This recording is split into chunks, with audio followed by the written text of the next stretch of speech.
Bom dia, meu irmão, minha irmã. Você pode se assentar, por gentileza. Alegria estar aqui com vocês, alegria a gente ter esse momento. Antes da gente entrar na série, eu quero reforçar aqui um aviso que a gente já tem dado há algum tempo, sobretudo aos pais, mães, tios, tias e avós, né? A gente tem como valor na Ibaviva a nova geração e a pregação, a evangelização, o discipulado da nova geração. Quando a gente fala de nova geração, a gente está falando do 0 ano de idade, nasceu, até quando ele já vai entrando na vida jovem, vida adulta, e principalmente nas crianças. Por isso, a gente tem investido energia, recurso, disposição, voluntariado para as crianças, principalmente adolescentes, pré-adolescentes, enfim. Para que eles tenham uma celebração na linguagem deles, aprendam o Evangelho de Jesus na linguagem deles.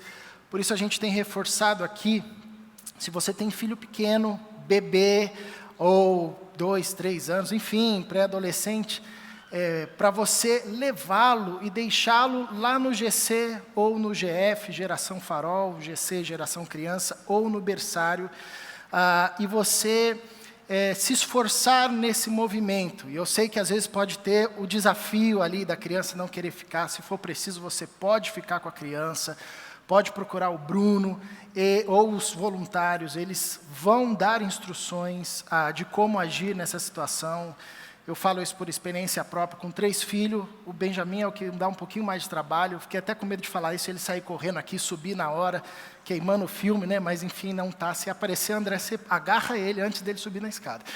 Mas a gente incentiva isso, pelo menos por 2 motivos. Primeiro, a criança aqui, ela não vai compreender ou vai absorver pouquíssimo ou quase nada do que é dito aqui, porque a gente não fala na linguagem das crianças. O Bruno e os professores falam na linguagem das crianças. E coloca uma coisa na sua cabeça, pai, mãe, quanto mais cedo a criança absorver a mensagem do Evangelho, mais ela vai construir a identidade dela a partir dos valores do Evangelho. Por isso que a Bíblia manda inculcar na cabeça dos pequeninos, a tempo e fora de tempo.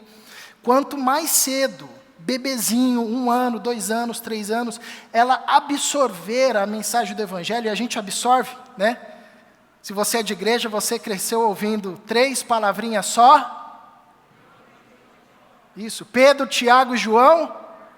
Ponto, ela absorve, entendeu? Quanto mais cedo isso acontecer, mais a identidade dela vai ser formada pelos valores do reino. E segundo, a criança aqui também gera distração para você e gera distração para os que estão ao redor. E a gente sabe que um momento como esse, no louvor, na oração, na palavra, a nossa vida pode ser transformada. Por isso a gente tenta fazer o culto mais enxuto possível, para que quem vem aqui tenha uma palavra certeira. Isso pode transformar a vida dela, a vida da família e tudo mais. Se você tiver qualquer dificuldade ou desafio nesse processo de colocar os filhos, criança ou adolescentes, pré-adolescentes, na área deles, vem falar com a gente, pode me procurar. A gente gosta de criança, tá? Eu tenho 3 filhos, então aqui eu posso falar isso com propriedade.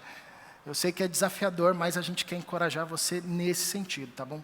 A ajuda que você precisar, procure a gente, pode falar com o Bruno, enfim, nós estamos à disposição.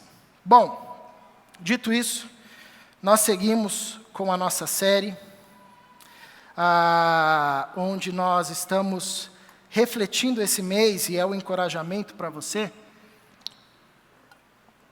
o estudo da carta de Pedro, a primeira carta que Pedro escreveu, e a gente está estudando esse livro, tanto aqui nas mensagens, quanto nas devocionais ao longo da semana, a partir dessa temática das trevas à luz, entendendo que esse é o grande movimento de Deus na história, e o grande movimento de Deus na nossa vida, nos tirar das trevas e nos conduzir para a luz. E, obviamente, esse é o grande desafio da caminhada cristã, mas que em Cristo, obviamente, a gente desfruta e tem o privilégio de desfrutar.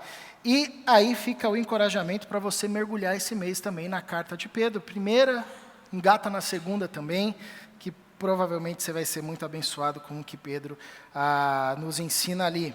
E hoje nós conversaremos sobre Pedro, apóstolo de Jesus Cristo. A gente vai conversar sobre o autor dessa carta. Semana passada, o André nos trouxe o trabalho sobre a identidade que nós encontramos, a nossa identidade que nós encontramos em Cristo Jesus, exposta na carta de Pedro, como Pedro coloca para a gente: vocês são povo eleito, a nação do Senhor, propriedade exclusiva, nação santa, enfim, e os desdobramentos disso na nossa vida. E hoje a gente vai ver um pouquinho acerca da vida de Pedro. Vamos tentar resumir aqui décadas de vida em alguns minutos, tá? E eu acho muito interessante porque Pedro, ele é um exemplo claro desse processo das trevas para a luz. A gente consegue identificar isso claramente na vida de Pedro. E não à toa a gente tem uma fartura de informações sobre Pedro, né? E é legal a gente mergulhar um pouco na vida de Pedro, porque parece ser um exemplo mais comum e próximo a nós, né? Geralmente, quando a gente vai falar de exemplos bíblicos, a gente fala assim: não, porque Jesus aí... não, mas Jesus não dá para comparar, né?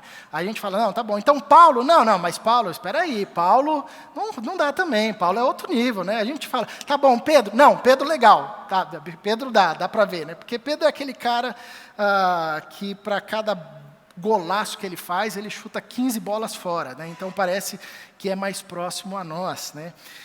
E não à toa a gente tem no Novo Testamento uma fartura sobre a vida e a história de Pedro, justamente porque nos traz uma história de transformação profunda, do que Jesus fez na vida dele.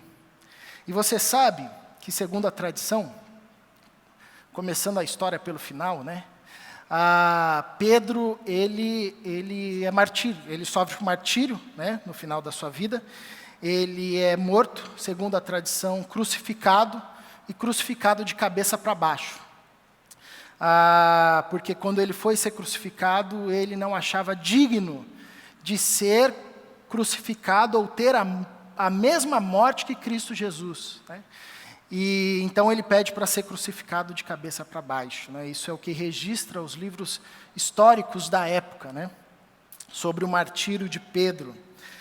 E o que aconteceu na vida dessa pessoa para que ela tivesse tamanha consciência do privilégio de caminhar com Cristo e ser parecido com Cristo, a tal ponto que até mesmo no final da sua vida, já numa morte que seria complexa e agoniante, como a crucificação, optar por um martírio ainda mais profundo, por entender a grandiosidade da pessoa de Jesus Cristo e como ele era pequeno, como ele era distante dessa realidade.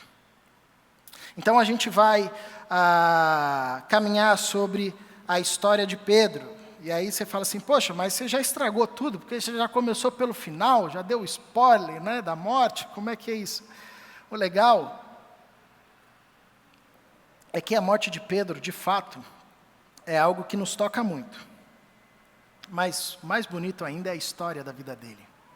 Foi como ele viveu e como ele deixou que Cristo vivesse nele e como ele se lançou numa caminhada profunda com Jesus. Isso é belíssimo.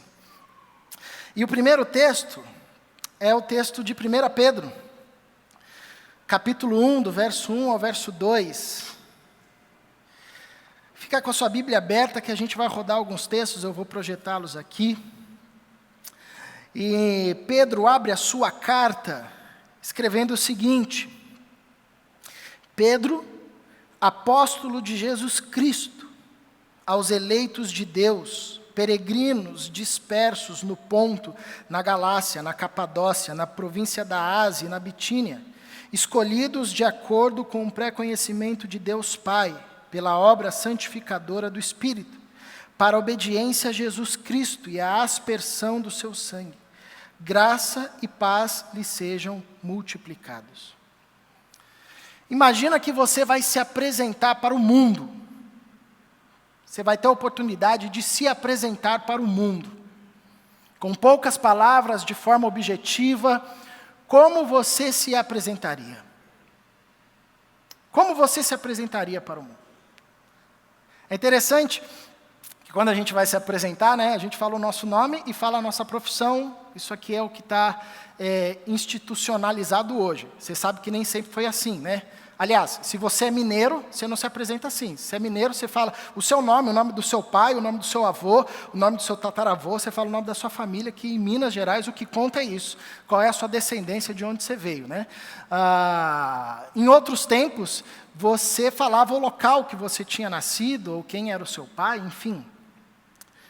Aqui, Pedro, ele está se apresentando na carta que ele escreve a esses irmãos. E podendo se apresentar de muitas formas. De muitas formas. Pedro compreende que aquilo que é necessário dizer sobre si está diretamente vinculado a Cristo. Pedro, apóstolo de Jesus Cristo. Pedro, enviado por Jesus Cristo. Pedro, aquele que viu, ouviu, tocou, apalpou, presenciou Jesus Cristo.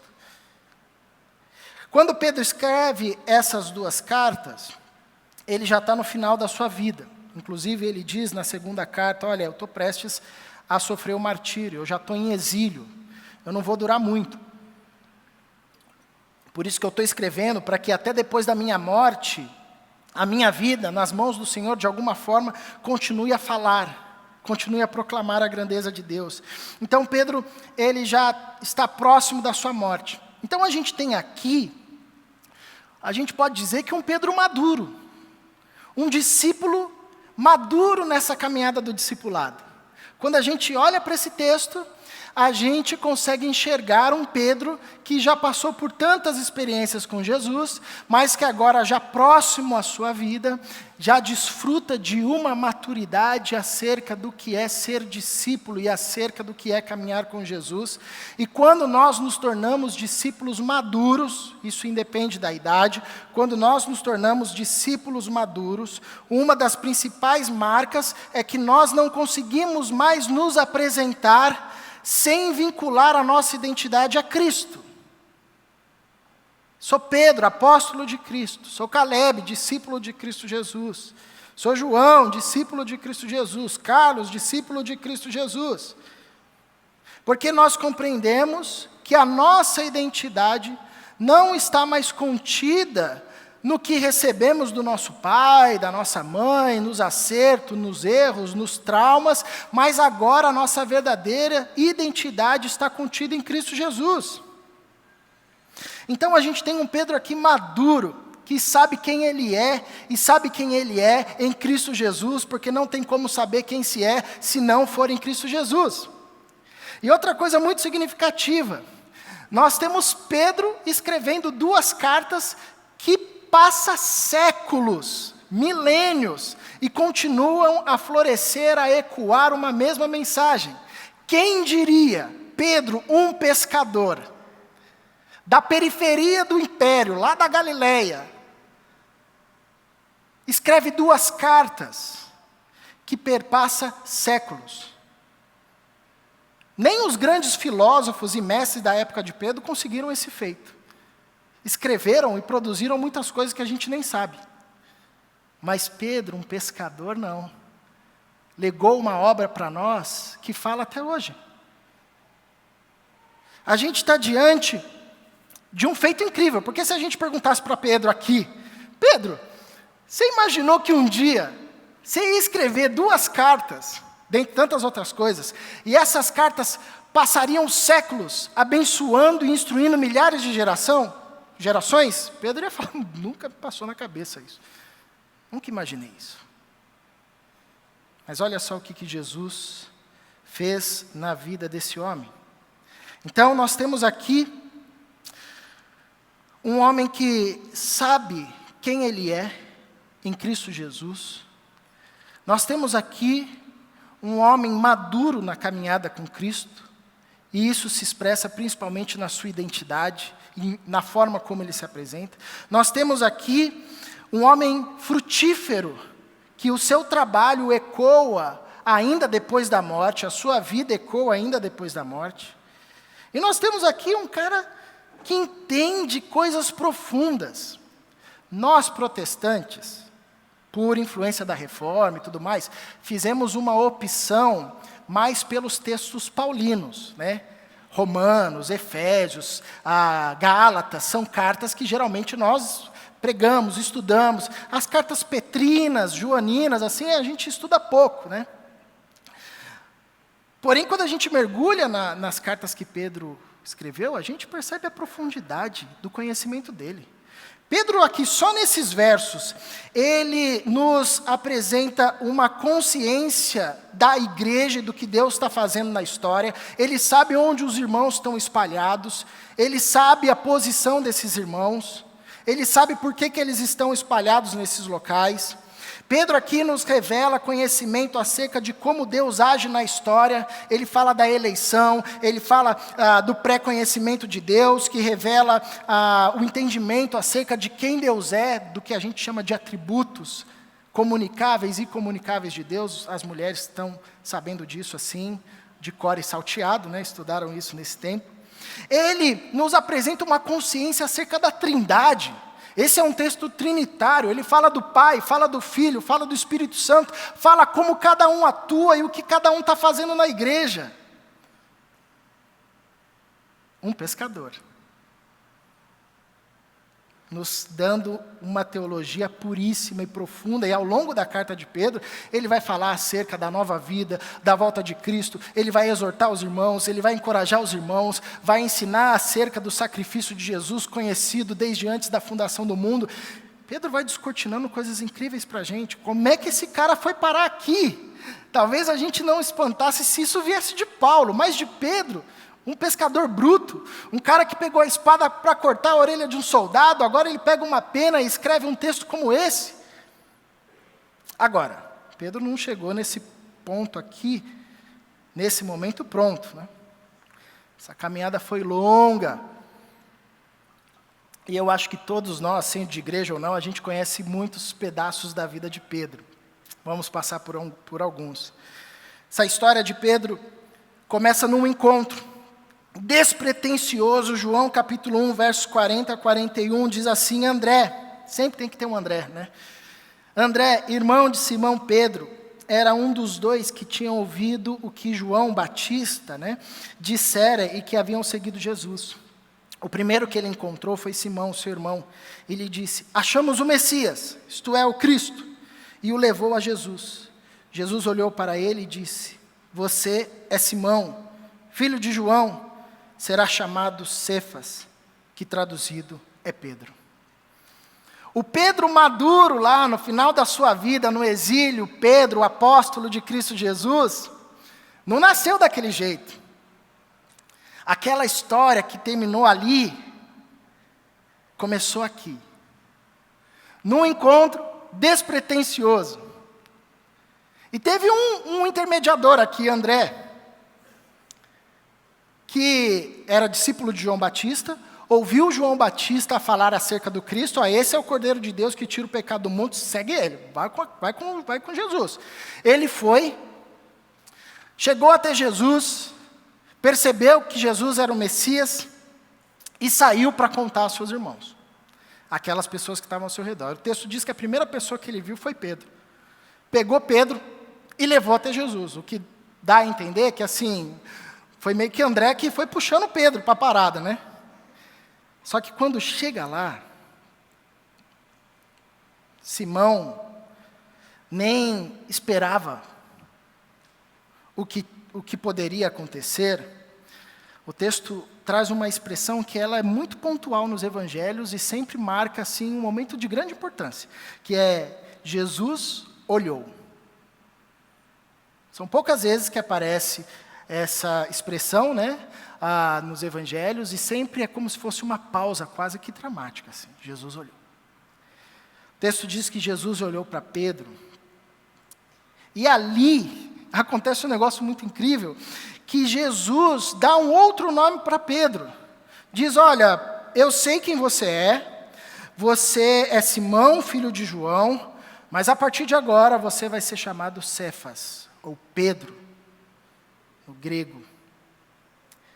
Pedro foi com o seu irmão André, achando que ia conhecer o Messias, chegou lá, já sabia que o Messias conhecia muito bem quem ele era, da onde ele tinha vindo, e o Messias, inclusive, sabia quem de fato ele era, qual era a verdadeira identidade dele.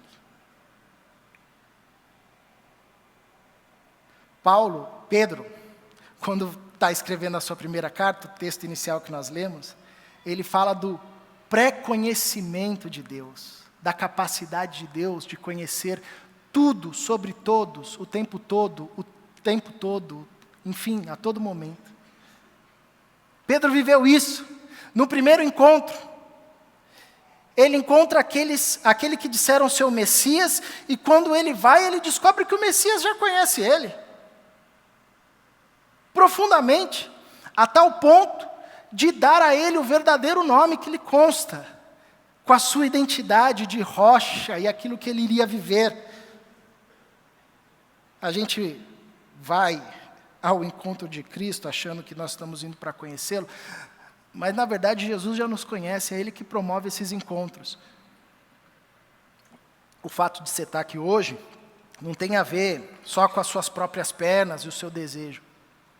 É um movimento de Deus te trazendo para conhecê-lo, porque Ele já conhece, sabe quem nós somos e sabe qual a nossa verdadeira identidade. Graças a Deus por André, graças a Deus pelos Andrés, que nos conectam a Cristo, porque, a não ser em casos especiais, todos nós chegamos a Cristo por meio de uma pessoa. Nosso pai, nossa mãe, nossos avós, um amigo do trabalho. É por isso que a gente não pode se furtar desse ministério de André. A gente fala, vamos lá, venha e veja. A gente achou o Messias. Então, esse primeiro encontro despretensioso aqui, Pedro já percebe que aquele homem, ele tinha capacidade de saber acerca da gente mais do que a gente sabe, mais do que nós mesmos sabemos. Só que a história não termina por aí, e o texto, a história de Pedro, nos fala também de um outro momento importantíssimo, Lucas 5:10, que é o chamado de Simão Pedro. Era um dia meio que frustrante, os pescadores saíram para pescar, Pedro, Tiago, João, no barquinho, jogaram a rede e não pegaram nada, como diz a canção, eles guardaram as redes, já estavam assim desanimados, Jesus passa por ali, vê Pedro, já conhecia, e Pedro, tudo bem, posso usar o seu barco para ensinar, uma multidão ouvindo?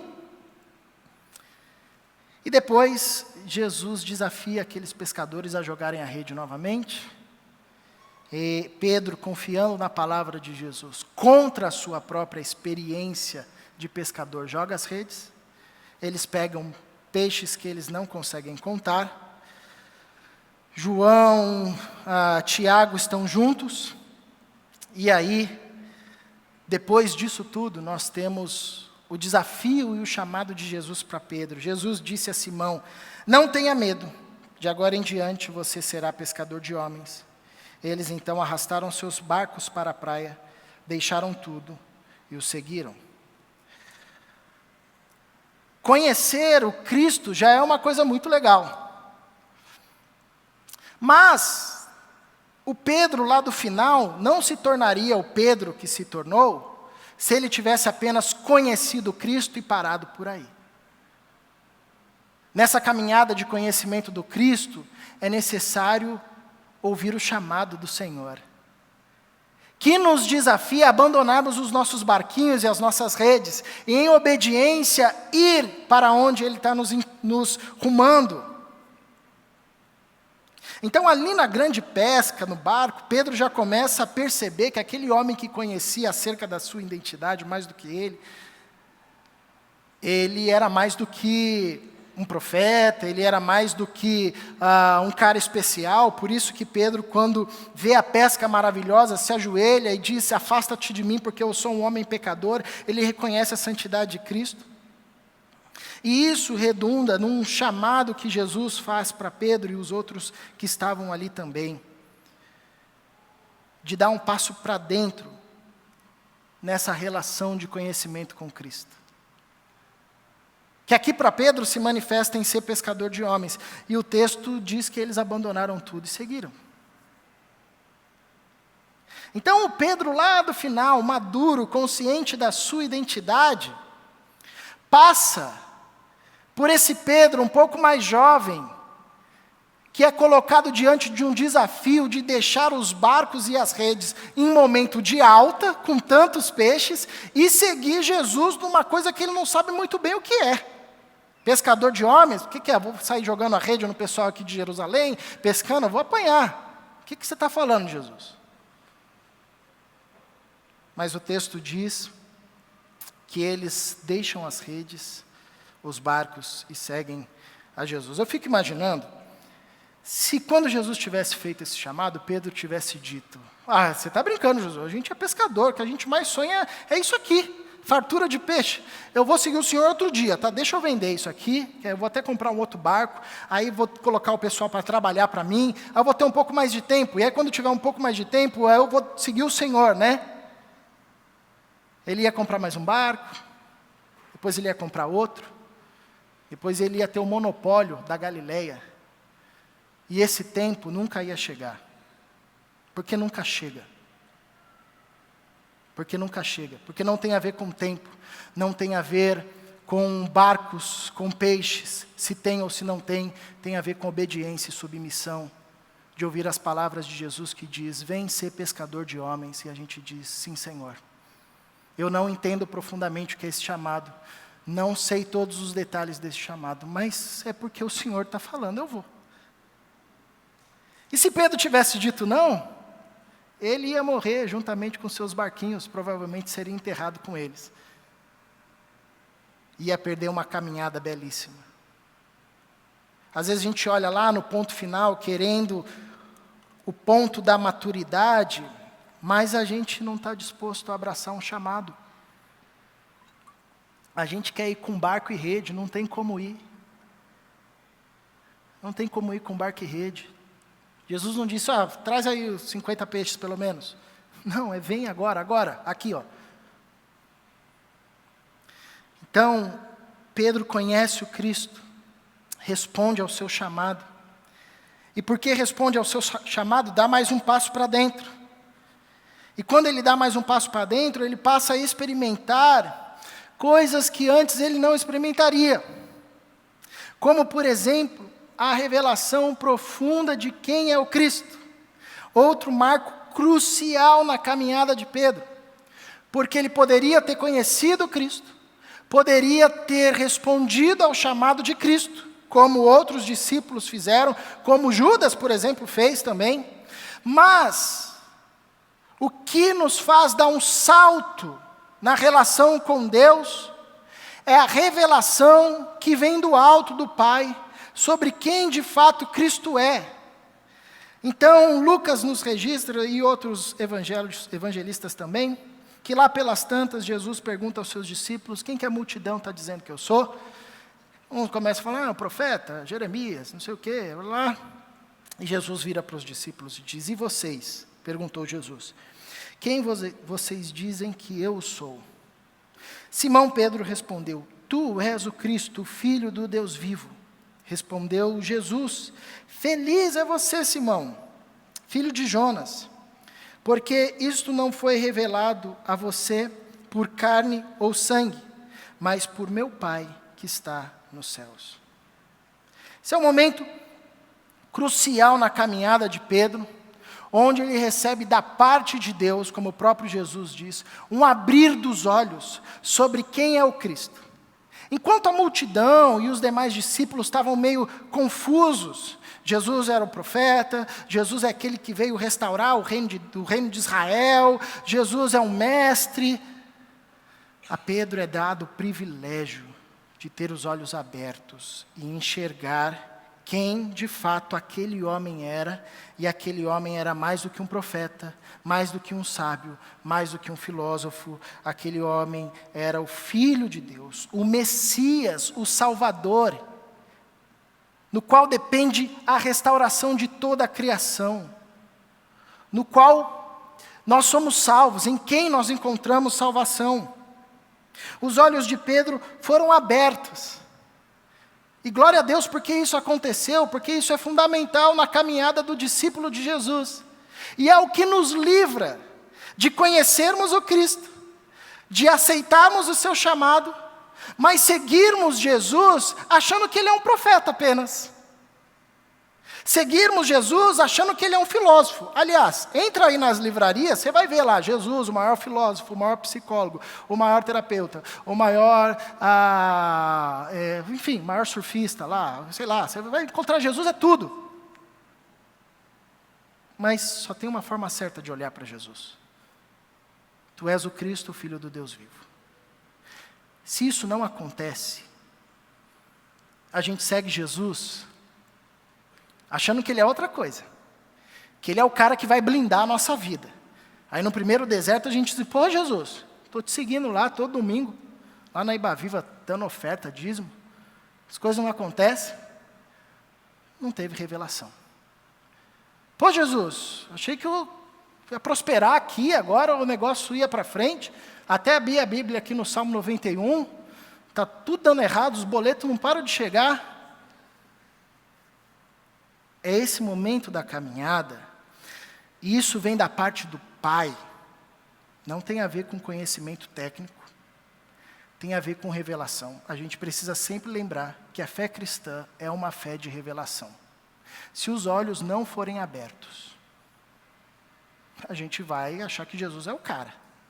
Eu lembro que uma vez eu fui ouvi um professor que assistiu uma aula na USP, né? A gente estava tendo aula de hebraico e esse professor de grego, e esse professor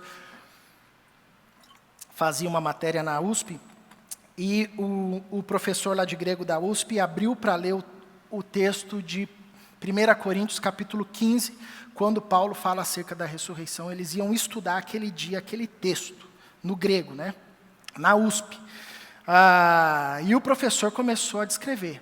Aqui Paulo fala isso, está falando da ressurreição, a ressurreição de Jesus é o que dá significado, sentido para a vida, para a existência, para a pregação. Ele foi expondo, terminou 45 minutos, 1 hora de exposição, todo mundo assim, ó.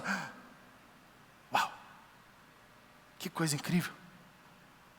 E aí um dos alunos quebrou aquele silêncio e disse, professor, você acredita nisso?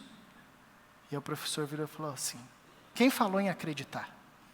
Eu estou falando o que Paulo disse.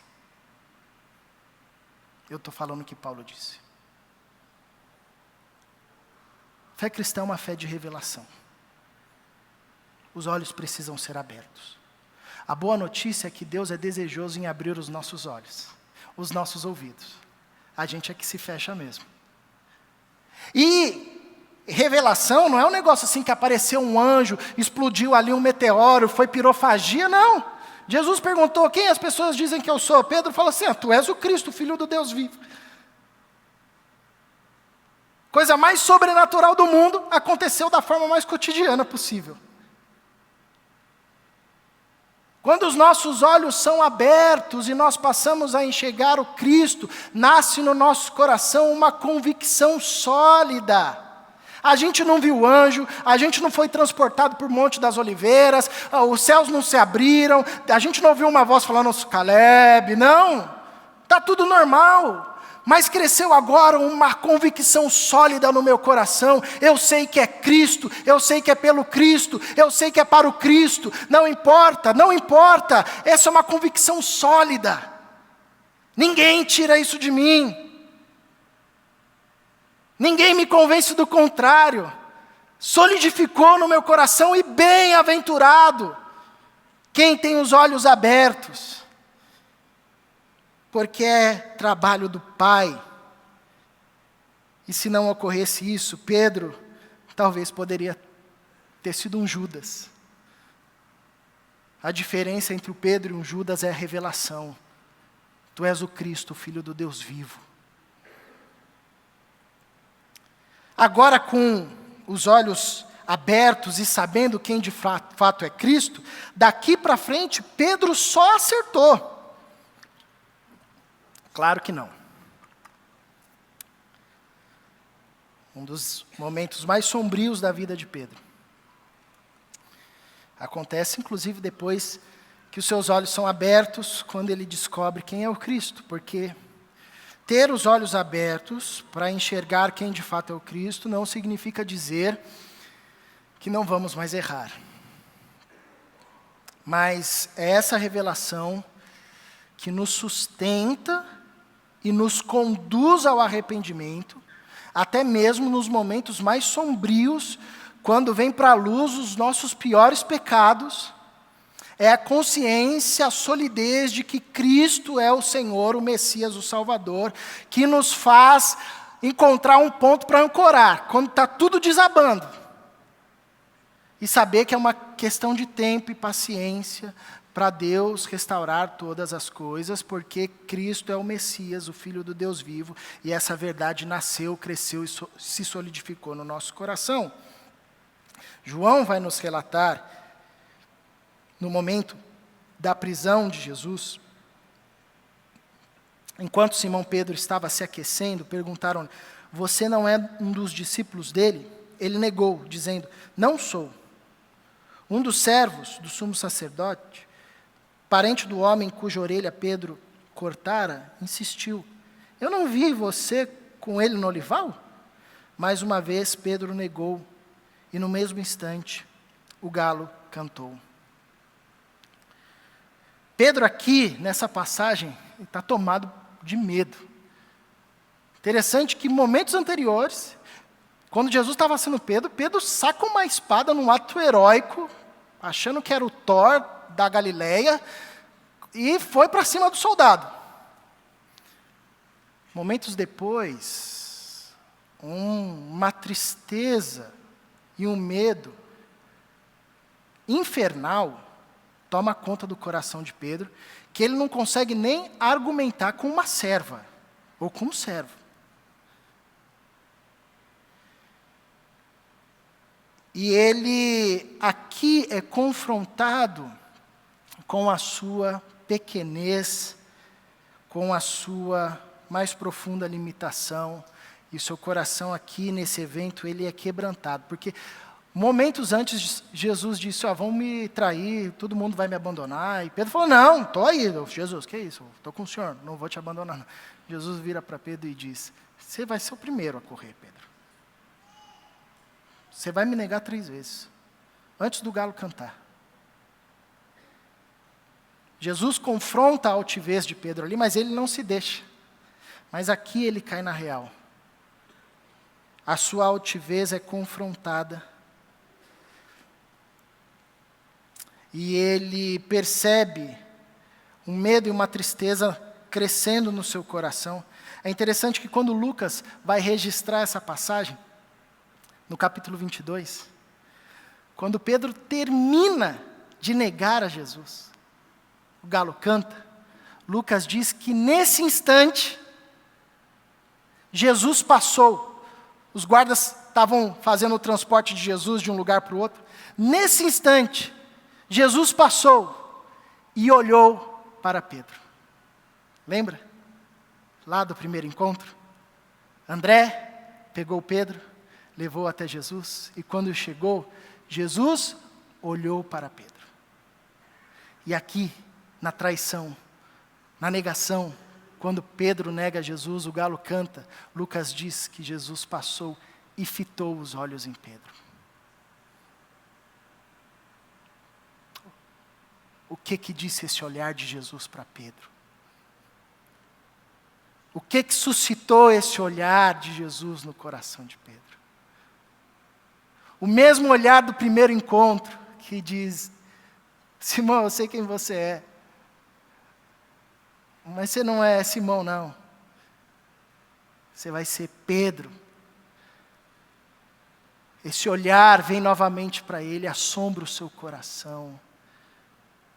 confronta a sua arrogância, a sua altivez. E glória a Deus por esses momentos com Jesus, onde Ele nos olha profundamente, onde Ele quebra todas as nossas máscaras, as máscaras da religiosidade, as máscaras dos papéis sociais, e Ele olha lá para o nosso coração e diz: eu sei quem você é. Cadê aquele arrogante? Eu sei quem você é. Eu sei o que você fez. Mas isso não fala mais alto daquilo que eu sei, do que você pode se tornar. O texto termina dizendo que Pedro sai dali e chora amargamente. E poderia parecer o fim. Mas como eu já contei o final da história de Pedro, vocês sabem que esse aqui não é o fim. Poderia ser o fim, mas não foi. Porque Jesus não desiste da gente. Jesus não abre mão de nós até ver formada em nós a sua imagem e a sua vida. João vai nos falar da restauração. Depois da ressurreição, Jesus vai encontrar os seus discípulos, mas os evangelhos deixam claro que além de encontrar os seus discípulos, Jesus tinha algo particular para resolver com Pedro.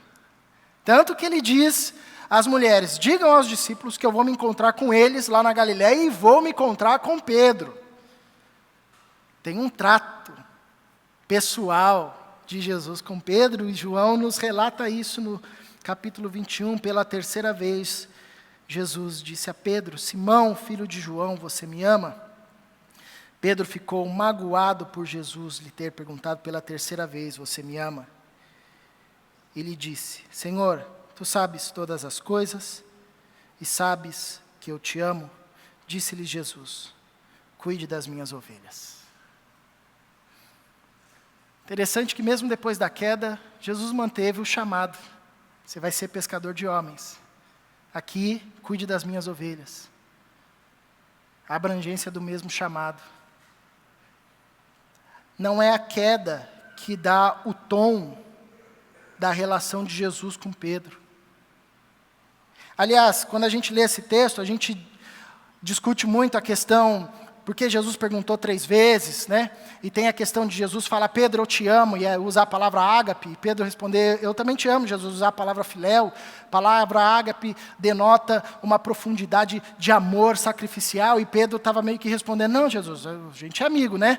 E Jesus falou: não, é mais profundo. E óbvio, isso tudo está aqui, isso é muito, muito belo da gente ver. Mas o que me chama a atenção nesse texto é o que não está aqui. Que é o fato de Jesus restaurar Pedro, sem nenhuma vez citar do ocorrido. Ou falar assim: Pedro, vamos trabalhar, você negou aqui, né? Vem aqui, eu falei para você, né? Está vendo? Próxima vez que eu falar, você percebe, obedece. Óbvio que quando Jesus pergunta 3 vezes, Jesus dá uma cutucada ali. Mas Jesus deixa isso lá. Foi antes da cruz, né? O que foi antes da cruz, ficou antes da cruz. Daqui para frente é a partir da ressurreição. As coisas velhas ficaram para trás, eis que tudo se fez novo. Pedro, não quero saber quem você foi, quero saber se você está disposto a ser quem você pode ser. Você me ama? Senhor, o Senhor sabe. Então vai. Cuida das minhas ovelhas. E consequente a isso, depois da ressurreição, Jesus é assunto aos céus, o Espírito Santo vem sobre os discípulos. Jesus tinha preparado Pedro para liderar, e ele assume isso. Atos capítulo 1, capítulo 2, os discípulos estão reunidos numa reunião de oração, o Espírito vem sobre eles. Capítulo 2 de Atos, Pedro começa a pregar, e nessa pregação a gente vê um cara já maduro, que agora olha para o Antigo Testamento, enxerga Jesus ali, Tanto que a pregação dos apóstolos era toda a partir do Antigo Testamento, onde eles não conseguiam encontrar o Cristo. Agora eles olham e falam, está vendo, ó, o salmista falava do Cristo aqui. Era isso, vocês não ouviram, vocês rejeitaram, mas tudo bem.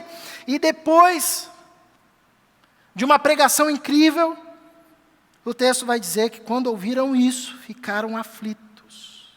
Todo o povo judeu estava reunido ali por causa da festa.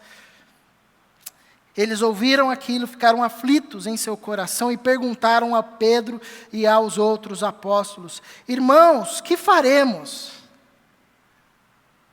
Pedro termina de pregar. Isso aqui é o sonho de todo pregador.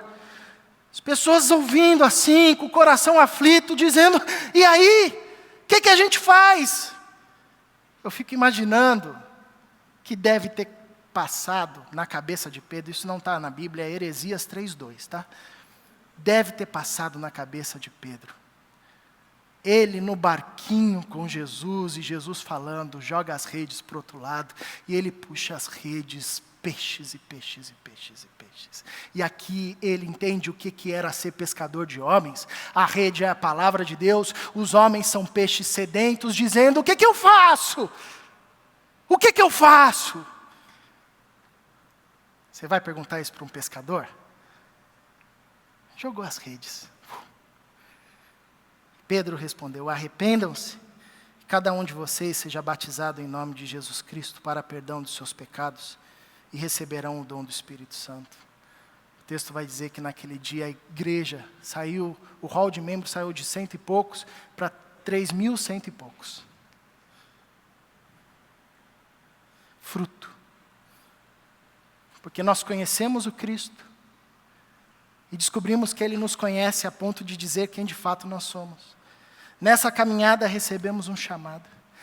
Nesse chamado e caminho de obediência, nossos olhos são abertos.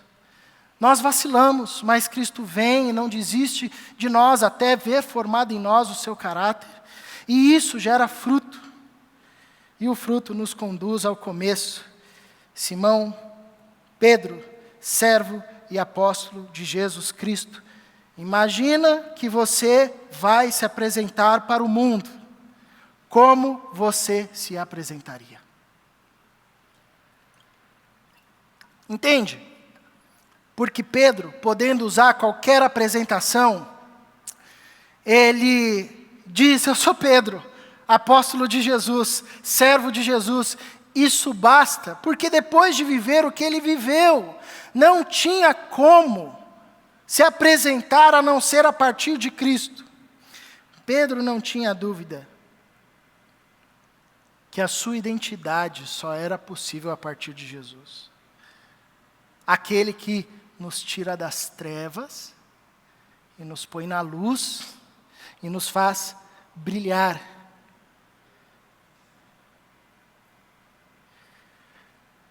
Por isso que Pedro,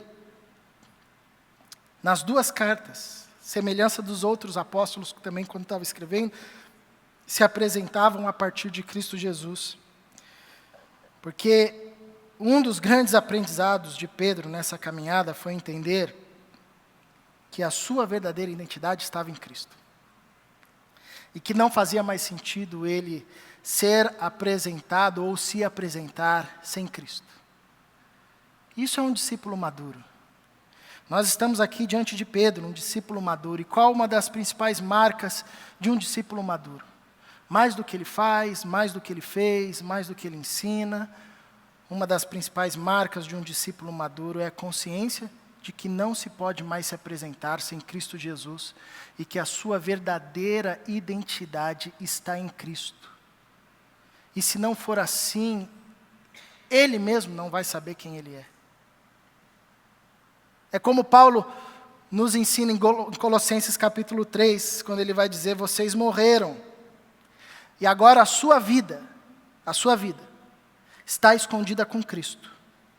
Quando Cristo, que é a sua vida, for manifestado, então vocês também serão manifestados com Ele em glória. A gente conhece o Cristo? A gente recebe o chamado do Cristo.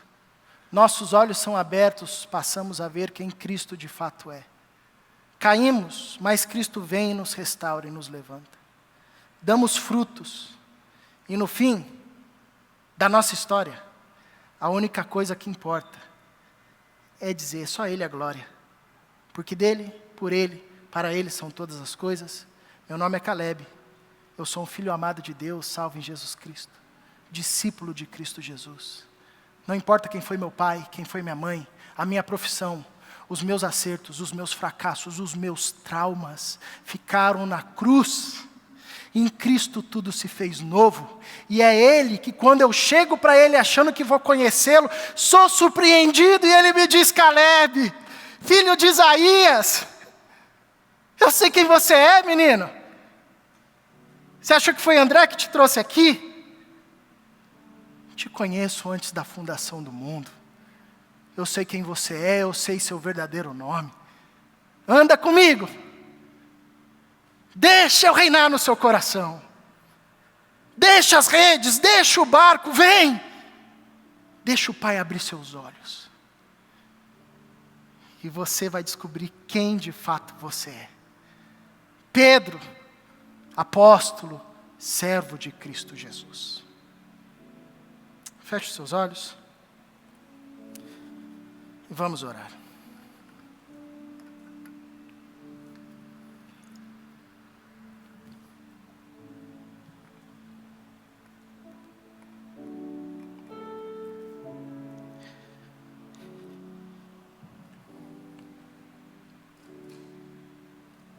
Pois vocês morreram, e agora a sua vida está escondida com Cristo em Deus, e quando Cristo, que é a sua vida, for manifestado, então vocês também serão manifestados com Ele em glória.